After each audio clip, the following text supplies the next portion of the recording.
Artificial intelligence. Some say it's all hype. Others say it will help us understand the minds of animals. And some warn it could end the human race entirely. In today's video, you'll hear 4 powerful conversations, each offering a different perspective on AI, from raw skepticism to transformative hope, and finally, to existential fear. We'll start with a dose of doubt, then explore how AI is already helping us understand the animal world. After that, you'll get a glimpse into the best-case scenario for humanity, and then the worst case imaginable. So stay with us, because at the end of this journey, we'll confront a question we all need to consider. What kind of future are we building with AI? That's, by the way, I am not a big believer in the benefits of AI at this moment. But if it can fix my email, then I'll believe it. And so far, no one's done that with email. How could it possibly fix your email? It should know what I want to see and what's relevant to me based upon, how about the transcript of my show? Or, I mean, all these wonderful inputs I can give it. How come it can't do that? No one has fixed email for me. When you do that, then I'll be a little more of a believer in AI. Right now, I think it's a great parlor trick. I think it's keeping the stock market afloat. We've gone through 3 AI winters. It even has its own wiki page, AI winter. It comes and goes. At a certain point, it was Lisp was the programming language, and then that went away, and then funding dries up, and now it's like, what? We don't really need $100 million to build a model. Oh, but wait a minute, they stole that from you, so you can copy.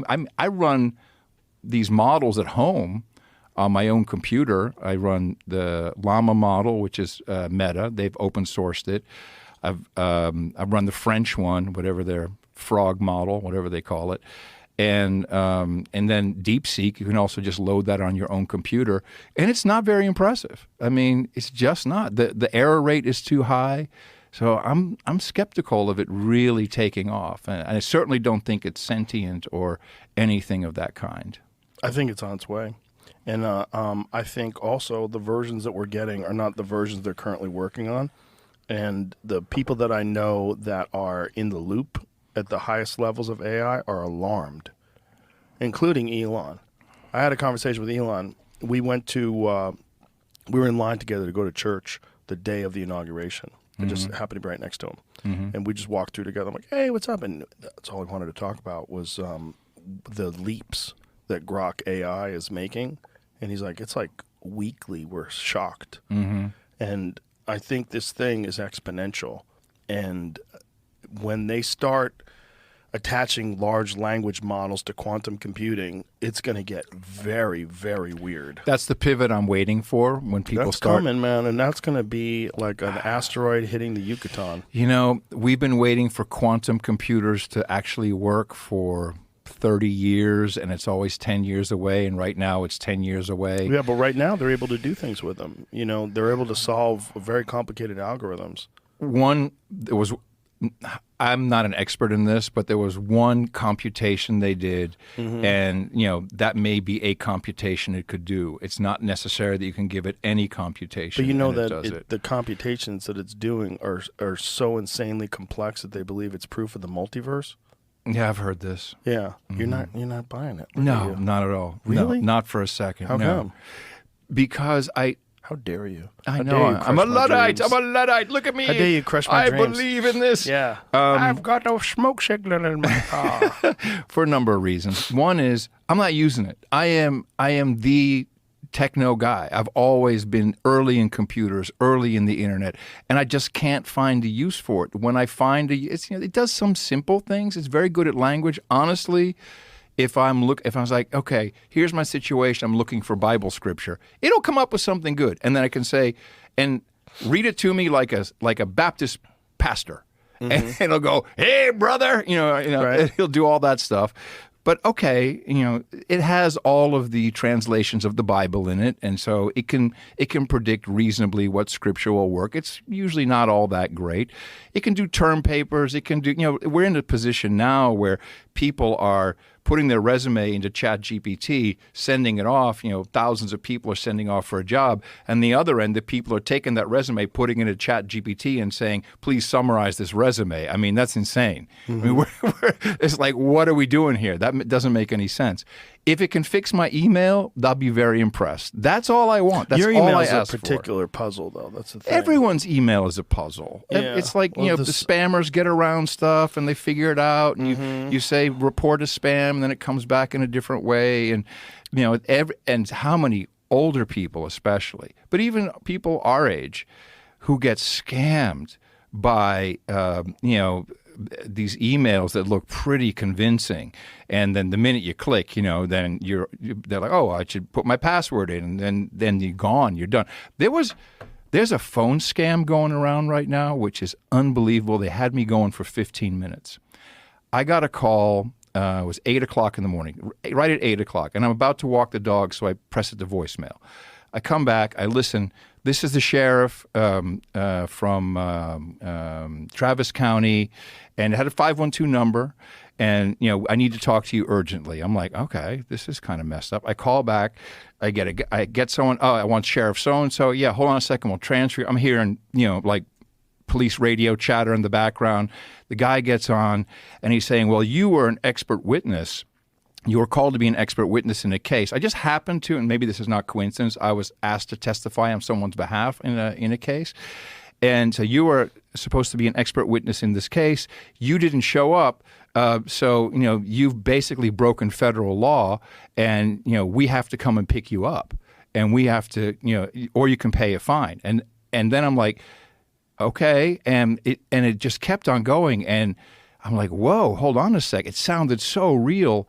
And then at a certain point, he's like, well, you need to get a coupon to send this money. I'm like, I'm going to call my lawyer. You can't call your lawyer. I have a do not hang up order. I have to walk you through the whole process. I'm like, okay, now I got it. But that was 10, 15 minutes later. Wow. And a lot of people have fallen for this one.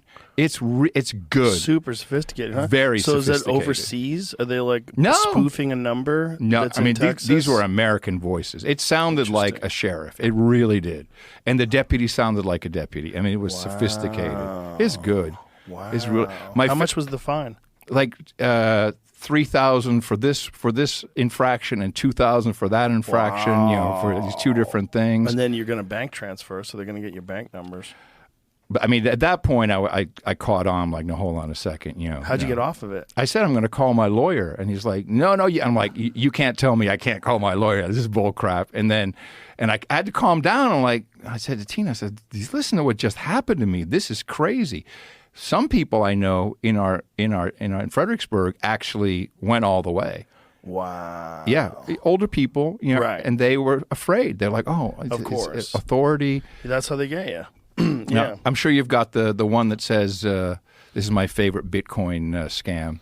It's like, okay, I've installed a spyware on your computer, and I saw what you were doing looking at that porn site, and I've recorded everything, and I'm going to release it all to your friends and on your social media if you don't send me $2,000 in Bitcoin right away. Don't even think about contacting the authorities. Have you ever gotten that one? No.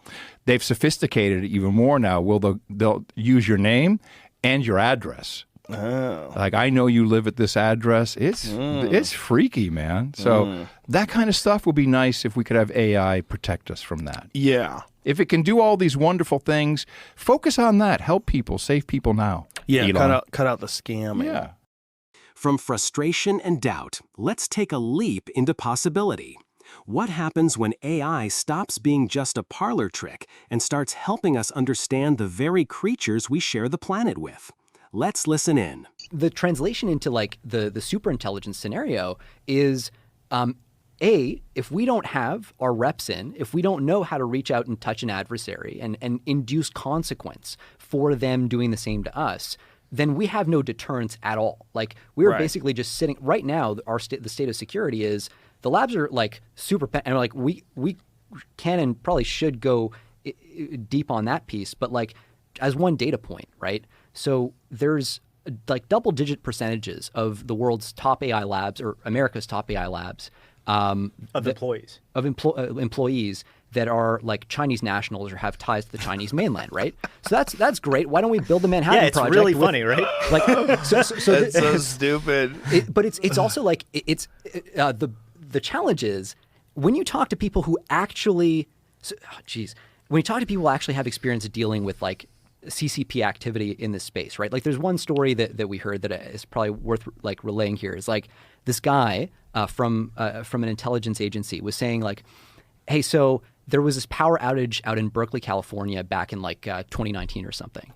And the internet goes out across the whole campus.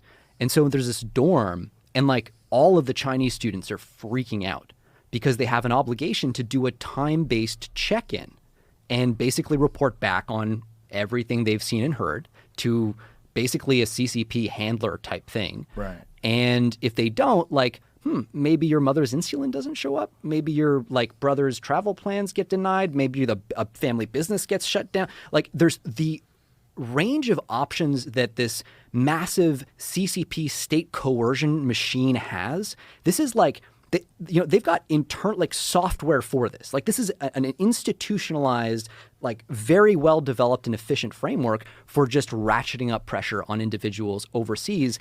And they believe the Chinese diaspora overseas belongs to them. If you look at like what the Chinese Communist Party writes in its written like public communications, they see like Chinese ethnicity as being a green. Like no one is a bigger victim of this than the Chinese people themselves who are abroad, who I've made amazing contributions to American AI innovation. You just have to look at the names on the friggin' papers. It's like these guys are wicked. But the problem is we also have to look head on at this reality. Like you can't just be like, oh, I'm not going to say it because it makes me feel funny inside. Someone has to stand up and point out the obvious that if you're going to build a fucking Manhattan Project for superintelligence and the idea is to like be doing that when China is a key rival nation state actor, yeah, you're going to have to find a way to account for the personnel security side. Like at some point, someone's going to have to do something about that. And it's like you can see they're hitting us right where we're weak, right? Like America's the place where you come and you remake yourself, like send us you're tired and you're hungry and you're poor. And which is true and important. It's true and important, but they're playing right off of that because they know that we just don't want to look at that problem. You know? And Chinese nationals working on these things is just bananas. The fact they have to check in with the CCP. Yeah. And are they being monitored? I mean, how much can you monitor them?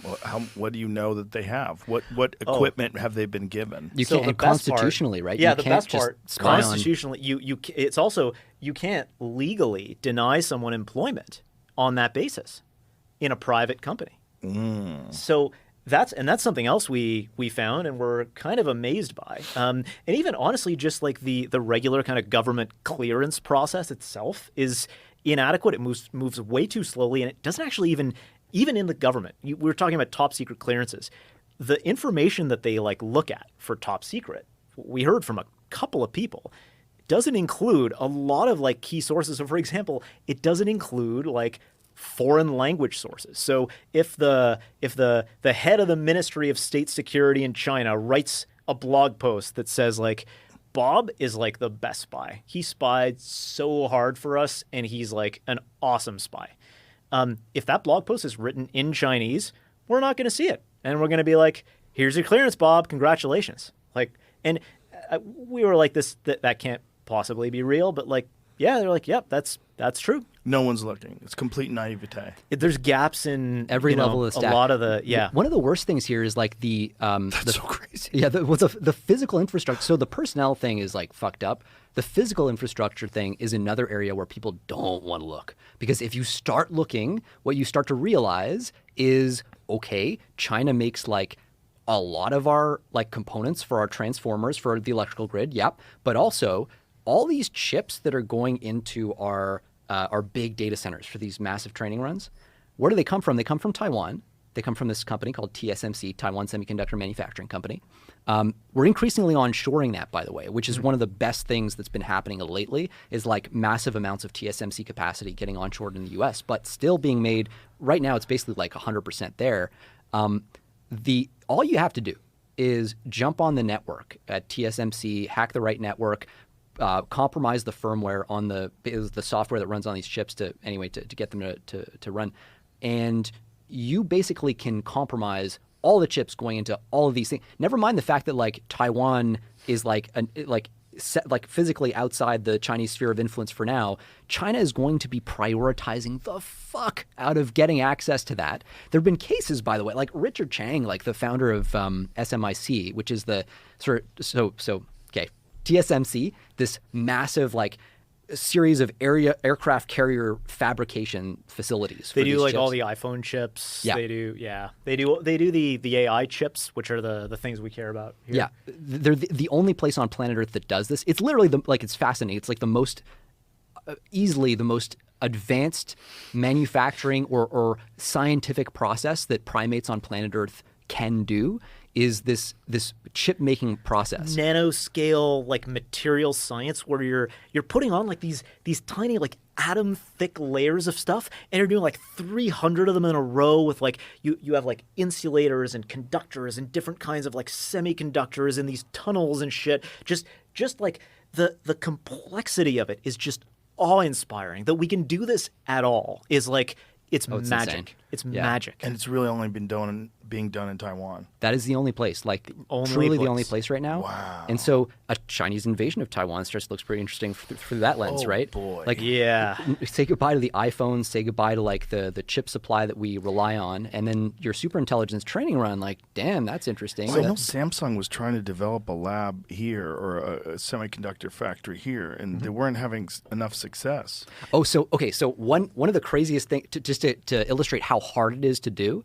So you spend $50 billion, again, an aircraft carrier, we're throwing that around here and there, but an aircraft carrier worth of risk capital. What does that mean? That means you build the factory, and it's not guaranteed it's going to work. At first, this factory is pumping out these chips at like yields that are really low. In other words, like only 20% of the chips that they're putting out are even useful, and that just makes it totally economically unviable. So you're just trying to increase that yield and desperately climb up higher and higher. Intel famously found this so hard that they have this philosophy where when they build a new fab, the philosophy is called copy exactly. Everything down to the color of the paint on the walls in the bathroom is copied from other fabs that actually worked because they have no idea why a fucking fab works and another one doesn't. We got this to work. We got this to work. It's like, oh my God, we got this to work. I can't believe we got this to work. So we have to make it exactly identical. Because the expensive thing in the semiconductor manufacturing process is the learning curve. So like Jer said, you start by like putting through a whole bunch of like the starting material for the chips, which are called wafers. You put them through your fab. The fab has got like 500 dials on it. And every one of those dials has got to be in the exact right place or the whole fucking thing doesn't work. So you send a bunch of wafers in at great expense. They come out all fucked up in the first run. It's just like it's going to be all fucked up in the first run. Then what do? You get a bunch of like PhDs, material scientists, like engineers with scanning electron microscopes because all this shit is like atomic scale tiny. They look at like all the chips and all the stuff that's gone wrong and like, oh shit, these pathways got fused or whatever. Manually. But like, yeah, you just need that level of expertise. And then they it's a mix, right? Like you've got it's a mix. It's a mix now in particular. But like, yeah, you absolutely need humans looking at these things at a certain level. And then they go, well, okay, like I've got a hypothesis about what might have gone wrong in that run. Let's tweak this dial like this and this dial like that and run the whole thing again. And you hear these stories about bringing a fab online. Like you need a certain percentage of good chips coming out the other end, or like you can't make money from the fab because most of your shit is just going right into the garbage. Unless, and this is important too, your fab is state subsidized. So when you look at TSMC is like they're alone in the world in terms of being able to pump out these chips. But SMIC, this is the Chinese knockoff of TSMC, founded, by the way, by a former senior TSMC executive, Richard Chang, who leaves along with a bunch of other people with a bunch of fucking secrets. They get sued like in the early 2000s. It's pretty obvious what happened there. Like to most people, they're like, yeah, SMIC fucking stole that shit. They bring a new fab online in like a year or two, which is suspiciously fast, start pumping out chips. And now the Chinese ecosystem is ratcheting up, like the government is pouring money into SMIC because they know that like they can't access TSMC chips anymore because the U.S. government's put pressure on Taiwan to block that off. And so domestic fab in China is all about SMIC. And they are like, it's a disgusting amount of money they're putting in. They're teaming up with Huawei to form like this complex of companies that it's really interesting. I mean, the semiconductor industry in China in particular is really, really interesting. It's also a massive story of like self-owns of the United States and the Western world, where we've been just shipping a lot of our shit to them for a long time. Like and the equipment that builds the chips. So Yeah. like, and it's also like, it's so blatant. And like, they're just, honestly, a lot of the stuff is just like, they're just giving us like a big fuck you. So give you a really blatant example. So we have the way we set up export controls still today on most equipment that these semiconductor fabs use, like the Chinese semiconductor fabs use. We're still sending them a whole bunch of shit. The way we set export controls is instead of like, oh, we're sending this gear to China and like now it's in China and we can't do anything about it. Instead, we still have this thing where we're like, no, this company in China is cool. That company in China is not cool. So we can ship to this company, but we can't ship to that company. And so you get this ridiculous shit. Like, for example, there's like a couple of facilities that you could see by satellite. One of the facilities is okay to ship equipment to. The other facility right next door is like considered, military connected or whatever, and so we can't ship.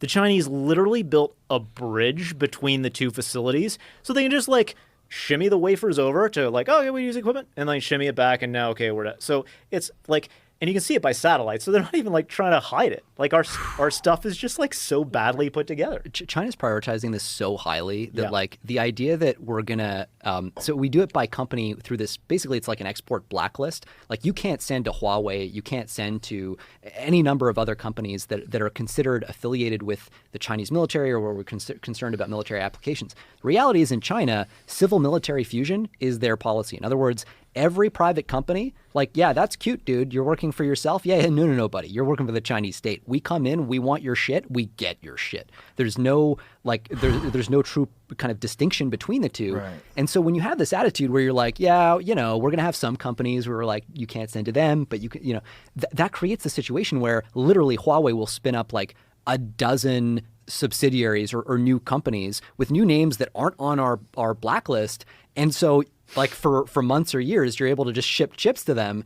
Nowhere, and that's to say nothing of like using intermediaries in like Singapore or other countries. Oh yeah, which you wouldn't believe the number of AI chips that are shipping to Malaysia. Can't wait for the latest like Data huge center. language model to come out of Malaysia. And actually, it's just proxying for the most part. There's some amount of stuff actually going on in Malaysia, but for the most part, it's How can the United States compete? If you're thinking about all these different factors, you're thinking about espionage, people that are students from the CCP connected, contacting. You're talking about all the different network equipment that has third-party input. You could siphon off data, and then on top of that, state-funded. Everything is encouraged by the state, inexorably connected. You can't get away from it. You do what's best for the Chinese government.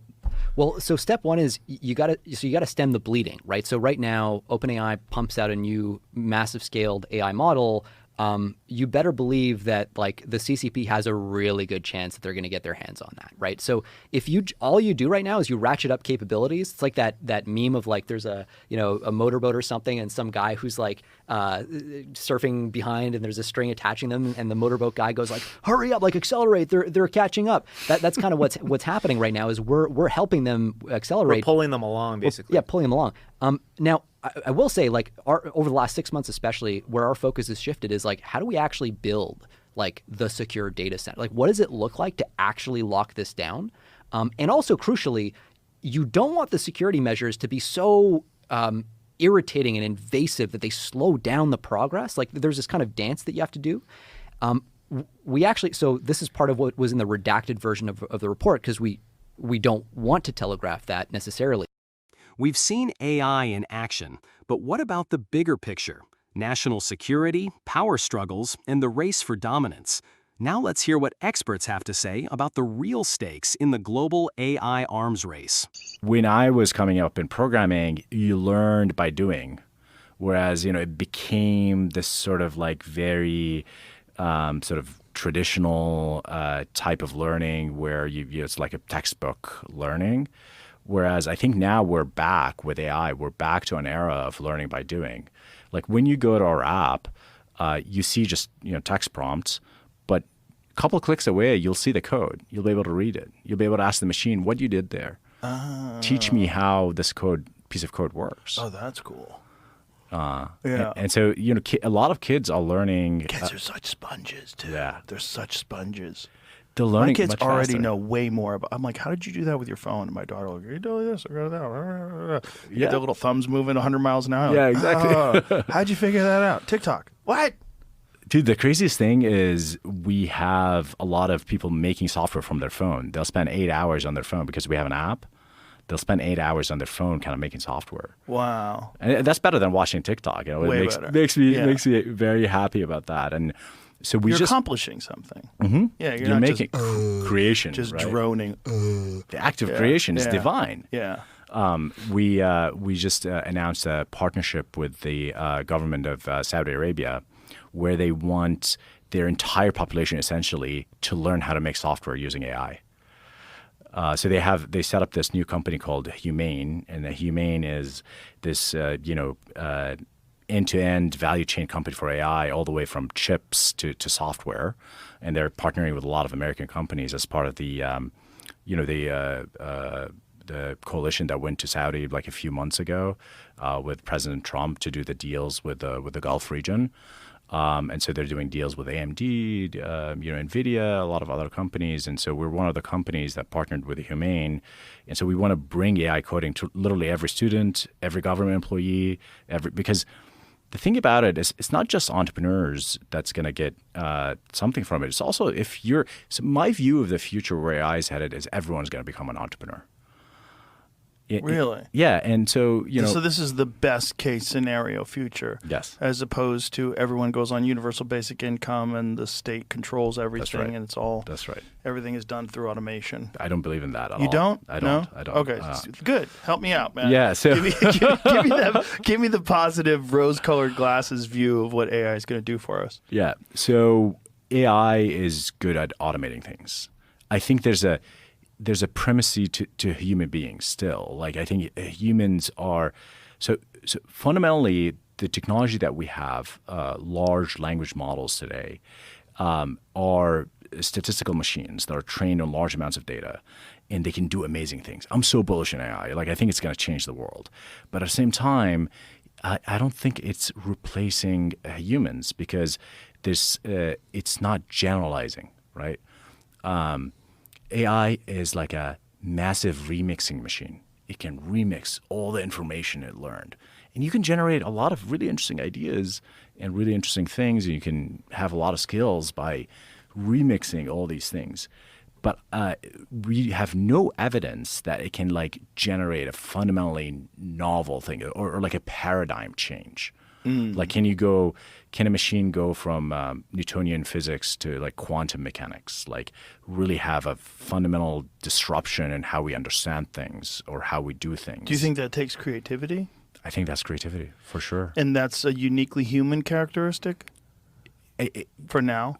For now, definitely for now. I don't know forever. Actually, one of my favorite GRE episodes was Roger Penrose. Do you remember him? Yes. So do you remember the argument that he made about why humans are special? He said something like he believes there are things that are true that only humans can know it's true, but machines cannot prove it's true. It's based on Gödel's incompleteness theorem, and the idea is that you can construct a mathematical system where it has a paradoxical statement. So, for example, you can say you can say this statement is not provable in the machine, or like the machine cannot prove this statement. And so, if the machine proves the statement, then that statement is false. So you have a paradox, and therefore the statement is sort of true from the perspective of an observer, like a human, but it is not provable in this system. So Roger Penrose says these paradoxes that are not really resolved in mathematics and machines are no problem for humans, and therefore his sort of like a bit of a leap is that therefore there's something special about humans, and we're not fundamentally a computer. Right. That makes sense. I mean, whatever creativity is, whatever allows you to make poetry or jazz or literature, or like whatever allows you to imagine something and then put it together and edit it and figure out how it resonates correctly with both you and whoever you're trying to distribute it to. There's something to us that's different. I mean, we don't really have a theory of consciousness, and I think it's like sort of hubris to think that that like consciousness just like emerges. It's plausible. Like I'm not totally, against this idea that you built a sufficiently intelligent thing and suddenly it is conscious, but there's no. It's like a religious belief that a lot of Silicon Valley have, is that there's consciousness is just like a side effect of intelligence, or that consciousness is not needed for intelligence. Somehow it's like this superfluous thing, and they try not to think or talk about consciousness because actually consciousness is hard to define. Hard to define, hard to understand scientifically. It's what I think Chalmers calls the hard problem of consciousness. But I think it is something we need to grapple with. We have one example of general intelligence, which is human beings. And human beings have very important property that we can all feel, which is consciousness. And that property, we don't know how it happens, how it emerges. People like Roger Penrose are like, they have these theories about quantum mechanics and microtubules. I don't know if you got into that with him, but I think he has a collaborator, his neuroscientist Hammeroff, I think, or something like that. But people have so many things. I'm not saying Penrose is just has the answers, but it's something that philosophers have grappled with forever. And there are a lot of interesting theories. Like there's this theory that consciousness is primary, meaning like the material world is a projection of our collective consciousness. Yes. Yeah, that is a very confusing but interesting theory. And then there's a lot of theories that everything is conscious. We just don't have the ability to interact with it. Sheldrake has a very strange view of consciousness. Who's Sheldrake? Rupert Sheldrake. I don't know. He's got this concept, I think it's called morphic resonance. And see if you can find that so we could define it so I don't butcher it. But there's people that believe that consciousness itself is something that everything has and that we are just tuning into it. Morphic resonance, a theory proposed by Rupert Sheldrake, suggests that all natural systems, from crystals to human, inherit a collective memory of the past instances of similar systems. This memory influences their form and behavior, making nature more habitual than governed by fixed laws. Essentially, past patterns and behaviors of organisms influence present ones through connections across time and space. That's wild. And is he a scientist, or is this more like a new age? What is his exact background? Harvard. Oh, wow. Yeah. Okay. So he's a parapsychology researcher, proposed the concept of morphic resonance, conjecture that lacks mainstream acceptance, has been widely criticized as pseudoscience. Of course. Yeah. Anything interesting. That sounds interesting, though. Yeah. But Yeah. There are philosophers that have a sort of a similar idea of like this sort of universal consciousness, and like humans are like getting a slice of that consciousness. Every one of us is tapping into some sort of universal consciousness. Yes. I mean, everyone, all these alien movies, it's so fascinating. You try to like imagine what they would communicate like, how they would be, what what we would experience if we did encounter some sort of incredibly sophisticated alien experience, alien intelligence that's far beyond our comprehension. Yeah, it goes back to what we're talking about with consciousness, like maybe really the physical world that we see is like very different than the actual real physical world, and maybe like different alien consciousness will have like a different, entirely different experience of the physical world. Well, sure, if they have different senses, right? Like their perceptions of it. Like we can only see a narrow band of things. We can't see sort of like the dog, hearing a certain frequency. Yeah, we're kind of primitive. Mm-hmm. In terms of like what we are as a species.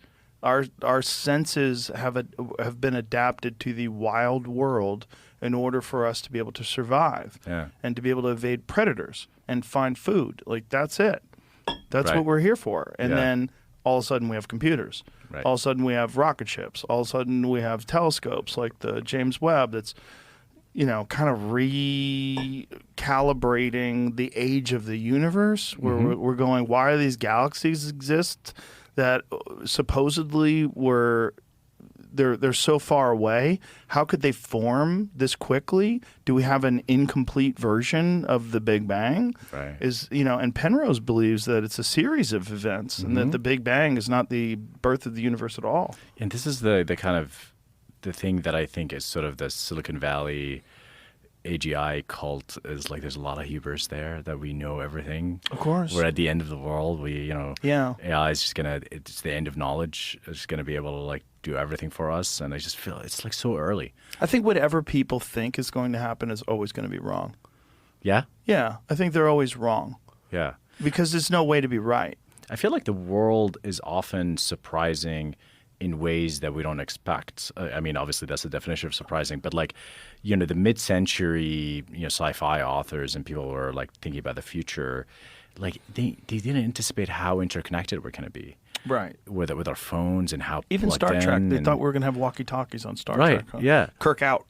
They were just like focused on more on the physical reality of being able to go to space and flying cars and things like that. But they really didn't anticipate the impact of how profound the impact of computers are going to be on humans, on society, how we talk and how we work and how we interact with other people, both good and bad. And I feel like the same thing with AI. Like I feel like I think a lot of the predictions that are happening today, like the CEO of Anthropic, a company that I really like, but said that we're going to have 20% unemployment in the next few years. What's unemployment at now? Like 3%. Or 2%. Is that reported unemployment though? The participation rate, right? Yeah. Yeah, but he talks about unemployment rate being 20%, like people looking for a job not being able to find it. 20%. That's pretty high. That's a revolution high. Yeah. Especially in the United States where everyone's armed. That was a hopeful vision, where AI empowers individuals, sparks creativity, and leads us into a golden age of innovation. But now it's time to ask, what if it all goes wrong?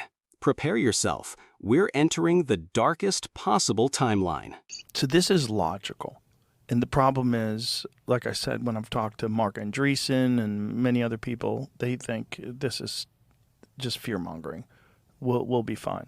This is worst-case scenario. We'll be fine.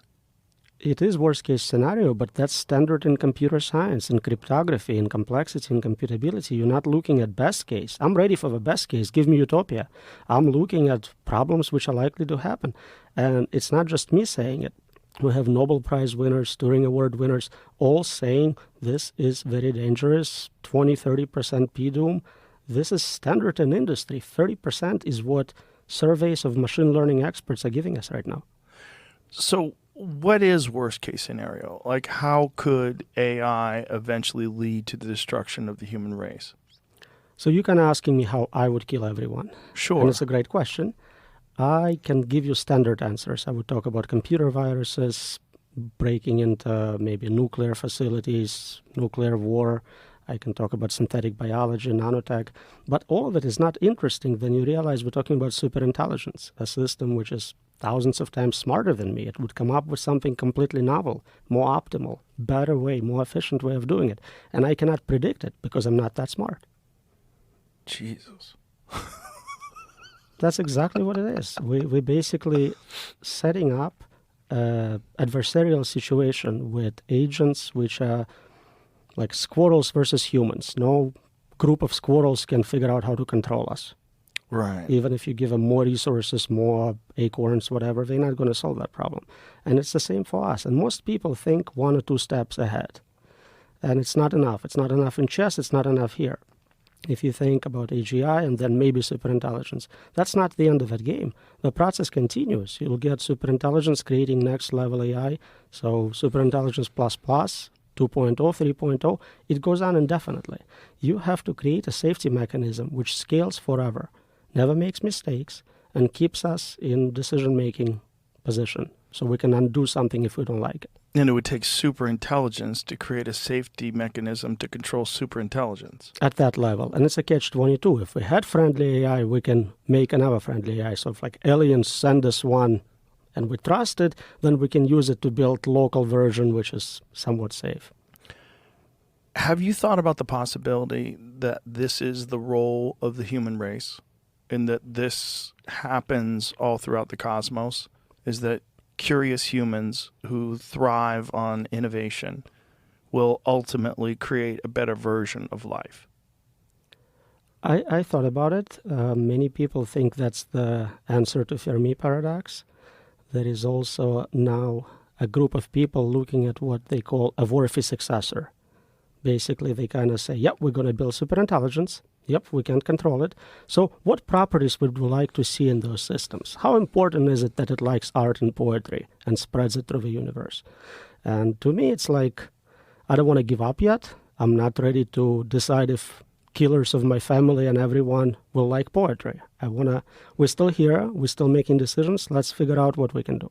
Well, poetry is only relevant to us because poetry is difficult to create and it resonates with us. Poetry doesn't mean jack shit to a flower. It's more global to me. I don't care what happens after I'm dead, my family is dead, all the humans are dead. Whatever they like poetry or not is irrelevant to me. Right. But the point is, like, the things that we put meaning in, it's only us. A supermassive black hole doesn't give a shit about a great song. And they talk about some super values, super culture, super things, super intelligence would like, and it's important that they are conscious and experienced all that greatness in the universe. But I would think that they would look at us the same way we look at chimpanzees. We would say, yeah, they're great, but don't give them guns. Yeah, they're great, but don't let them have airplanes. Don't let them make global geopolitical decisions. So there are many reasons why they can decide that we're dangerous. We may create competing AI. We may decide we want to shut them off. So for many reasons, they would try to restrict our abilities, restrict our capabilities for sure. Yeah, and there's no reason why they would not limit our freedoms. If there is something only a human can do, and I don't think there is anything like that, but let's say we are conscious, we have internal experiences, and they can never get it. I don't believe it, but let's say it was true. And for some reason, they wanted to have that capability. They would need us and give us enough freedom to experience the universe, to collect those qualia, to kind of engage with what is fun about being a living human being, what makes it meaningful. Right, but that's such an egotistical perspective, right? That we're so unique that even superintelligence would say, wow, I wish I was human. Humans have this unique quality of confusion and creativity. There is no value in it, mostly because we can't even test for it. I have no idea if you're actually conscious or not. So how valuable can it be if I can't even detect it? Only you know what ice cream tastes like to you. Okay, that's great. Sell it now. Make a product out of it. Right. And there's obviously variables because there's things that people like that I think are gross. Absolutely. So really you can come up with some agent which likes anything or finds anything fun. God, why are you freaking me out right away? That's the problem. This podcast is 18 minutes old, and I'm like, we could just stop right now. Couple hours at least, and then I had to fly here no, and all I that, don't. you know. Well, I don't want to end. I have so many questions, but it's just the problem is we got off to it. We just cut to the chase right away, and the chase seems to be it's something that must be confronted because it's right there. That's it. That's the whole thing. And I've tried so hard to listen to these people that don't think that it's a problem and listen to these people that think that it's going to be a net positive for humanity and, oh, God's good, I feel better now. But it doesn't work. It doesn't resonate. I wish they were right. Every time I have a debate with someone like that, I'm like, please come up with better arguments. Prove me wrong. I don't want to be right on this one. I want you to show all the mistakes in my papers. I want you to show me how to control superintelligence and give us utopia, solve cancer, give us free stuff. That's great. Right. When you think about the future of the world and you think about these incredible technologies scaling upwards and exponentially increasing in their capability, what do you see? Like, what do you think is going to happen? So there are many reasons to think they may cancel us for whatever reasons. We started talking about some game theoretical reasons for it. If we are successful at controlling them, I can come up with some ways to provide sort of partial solution to the value alignment problem. It's very hard to value align 8 billion people, all the animals, everyone, because we disagree. We like many different things. So we have advanced virtual reality technology. We can technically give every person their own virtual universe where you decide what you want to be. You're a king, you're a slave, whatever it is you're into, and you can share with others, you can visit their universes. All we have to do is figure out how to control the substrate, the superintelligence running all those virtual universes. And if we manage to do that, at least part of the value alignment problem, which is super difficult, how do you get different preferences, multi-objective optimization, essentially? How do you get different objectives to all agree? But when you think about how it plays out, when like if you're alone at night and you're worried, what do you see? What do you see happening? So there are multiple levels of risk. Immediate is what we call ikigai risk, I risk. We lose meaning. You lost your job, you're no longer the best interviewer in the world. Like, what's left? What are you going to do? Maybe some people will find some other kind of artificial things to do, but for most people, their job is their definition, who they are, what makes a difference to them. For quite a few people, especially in professional circles. So losing that meaning will have terrible impact on society. We always talk about unconditional basic income. We never talk about unconditional basic meaning. What are you doing with your life if basic needs are provided for you? Next level is existential risk. The concern is it will kill everyone. But there is also suffering risks. For whatever reason, it's not even killing us. It's keeping us around forever, and we would rather be dead. It's so bad. What do you see when you think of that? It's hard to be specific about what it can do and what specific ways of torture it can come up with and why. Again, if we're looking at worst case scenarios, I found this set of papers about what happens when young children have epileptic seizures, really bad ones. And what sometimes helps is to remove half of your brain. Oh, Jesus. Just cut it out. And there are two types of surgeries for doing that. One is to remove it completely, and one is to kind of dissect connections leading to that half and leave it inside. So it's like solitary confinement with zero input-output forever. And there are equivalents for digital forms and things like that. And you worry that AI would do that to the human race? It is a possibility. Essentially neuter us. Well, loss of control is a part of it. But you can lose control and be quite happy. You can be like an animal in a very cool zoo, enjoying yourself, engaging in hedonistic pleasures, sex, food, whatever. You're not in control, but you're safe. So those are separate problems. And then there is, for whatever reason, I don't know if it's malevolent payload from some psychopaths. Again, that would assume that they could control AI. I don't think they will.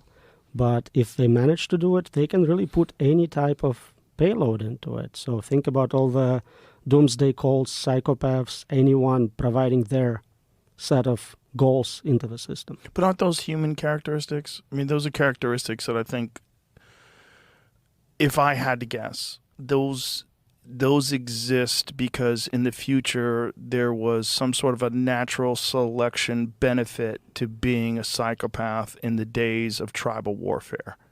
That if you were the type of person that could sneak into a tribe in the middle of the night and slaughter innocent women and children, your genes would pass on.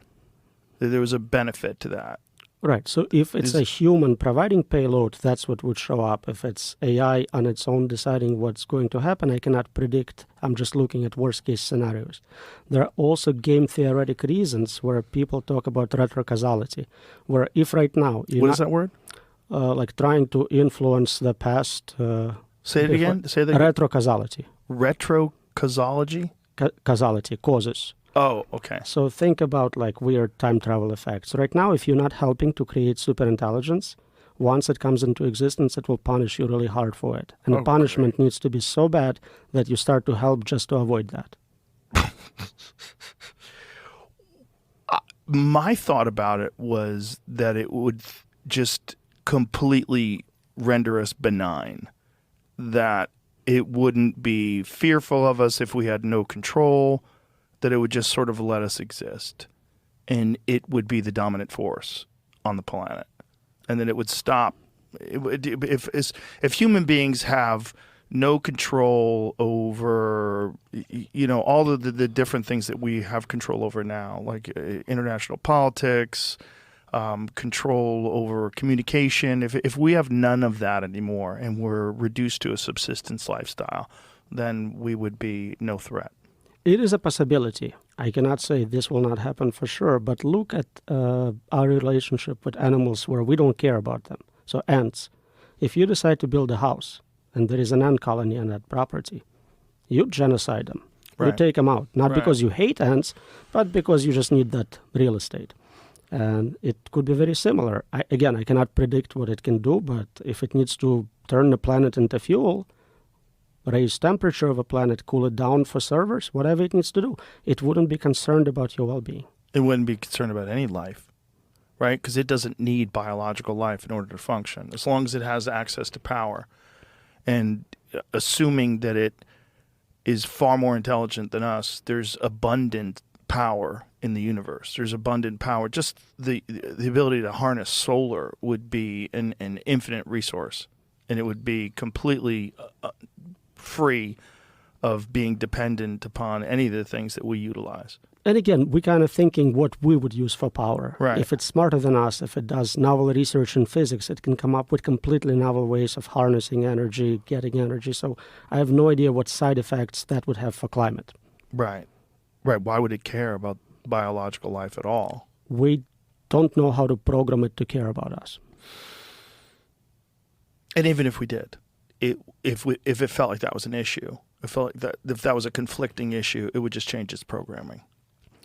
So usually when we start training AI, we train it on human data, and it becomes really good very quickly, becomes superhuman, and then the next level is usually zero knowledge, where it goes, all your human data is biased. Let me figure it out from scratch. I'll do my own experiments. I'll do some self-play. I'll learn how to do it better without you. So, from harmless parlor trick to world-changing force, from unlocking creativity to threatening our very existence, AI isn't just a tool, it's a test. A test of our ethics, our priorities, our ability to steer what we create. The future isn't written yet, but every conversation we have today helps shape it. Which vision do you believe in? Let us know in the comments. And if you found this journey as fascinating or terrifying as we did, give us a like and subscribe for more conversations that matter.